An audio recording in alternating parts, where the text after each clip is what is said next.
Step 3, how to begin applying color using watercolor colored pencils to create value into your geometric and or organic animals.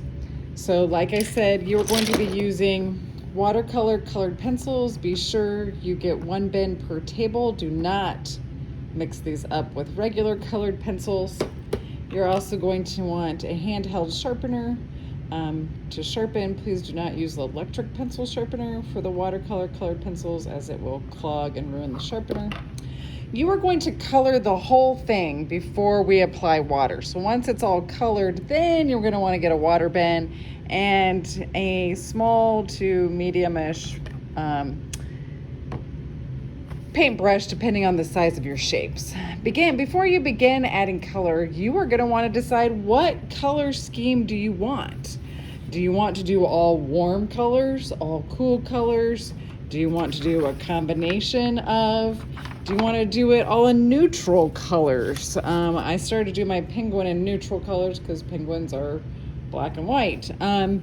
So if you want it to be more realistic and relate to the animal, you have all kinds of options. Really what I'm looking for though when grading this is, did you create value in those shapes? Either a gradual transition from light to dark with the one color, pressing hard and then gradually releasing, or by mixing and blending colors together. Here you can see I went from light blue to purple to pink, and I'm creating a transition of color. All right, so I'm going to, in my elephant, I'm just going to use a variety of colors, kind of like what I did with the giraffe, use a variety of colors. But again, you could use one color scheme. You could use just 3 colors. Maybe you want to do yellow, green, and purple. I don't really care. It's your artwork. Like I said, what I'm looking for is, did you create a sense of value? So using the watercolor colored pencils, you want to press somewhat firmly, unless of course you're creating value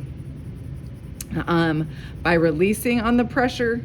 In this one, I'm going to transition from yellow to orange and create a blended. So there you're going to want to overlap those colors. So my orange is coming in over the yellow, and then I'm going to press really hard next to the edges. You're going to want to color in one smooth direction.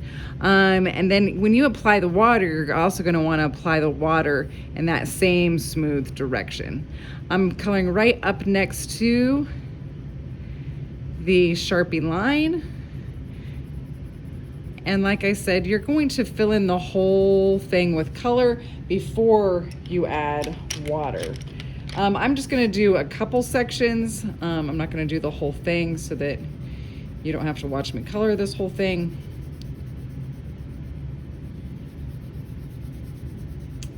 But you're going to color the whole thing before you apply water.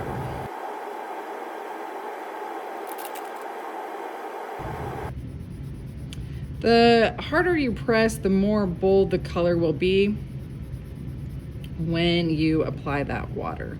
So you're not going to want to color super lightly like that, unless you're doing like a gradual transition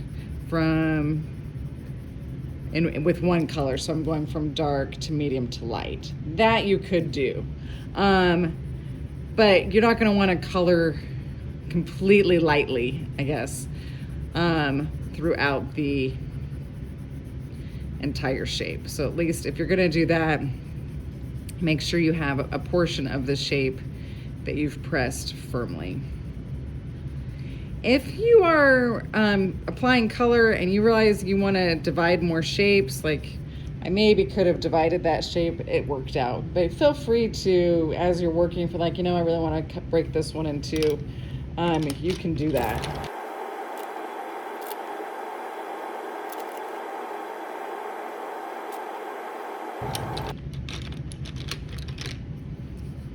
Think about a balance of color. So if I have green here, I'm probably not going to want to do green there. So just like really think through your color choices, what's going to make sense.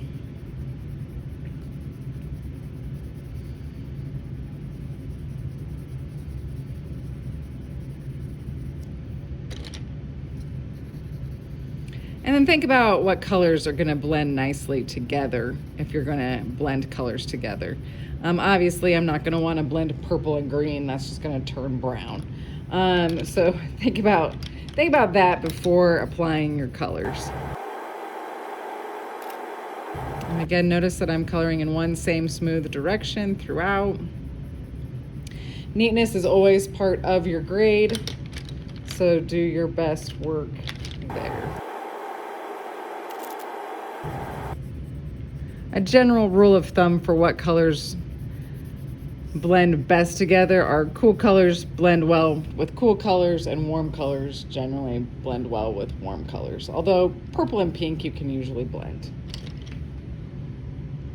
Okay, we're gonna pretend now that this whole thing I've filled in every shape with color.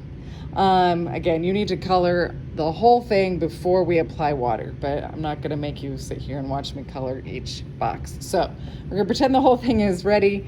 And now I'm gonna take my water bin and a paper towel. We are not using watercolor paper, so you don't want to saturate your paper, otherwise you're going to run the risk of tearing a hole in it. So that's why I want a paper towel to dab that excess water off. And then I'm going to apply water to one section.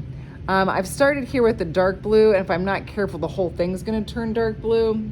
So sometimes I just rinsed off, and then I'm going to go back toward the other end with my light blue and sort of blend and let those colors meet in the middle, because if you're not careful, if you start with that darker color, it's going to overpower and then the whole thing's going to turn dark.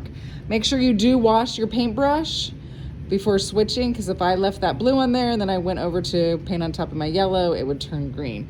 Again, red is really strong, so I'm washing that red off so that it doesn't overpower the orange and then the yellow.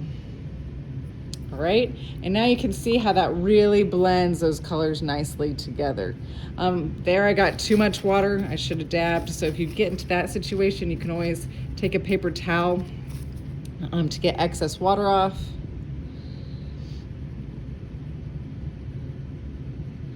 So your whole animal should be completely colored. I shouldn't see any white in the animal when you are done.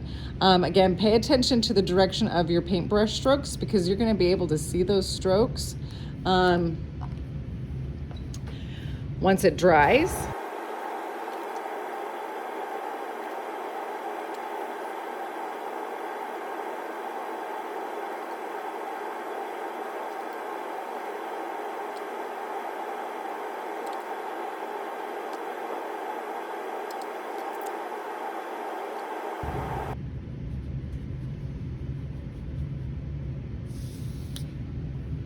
Okay, and so that's the beauty of watercolor colored pencils, is once you apply the water, it makes it solid, it blends beautifully, creates a nice bold color.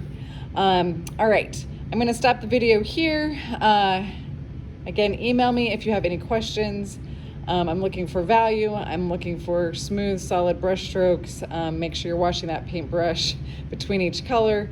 And again, contact me if you have any questions. This is a 100-point project. Again, feel free to reference the Google slide for a bunch of different project examples that students did last year if you have any questions or need inspiration.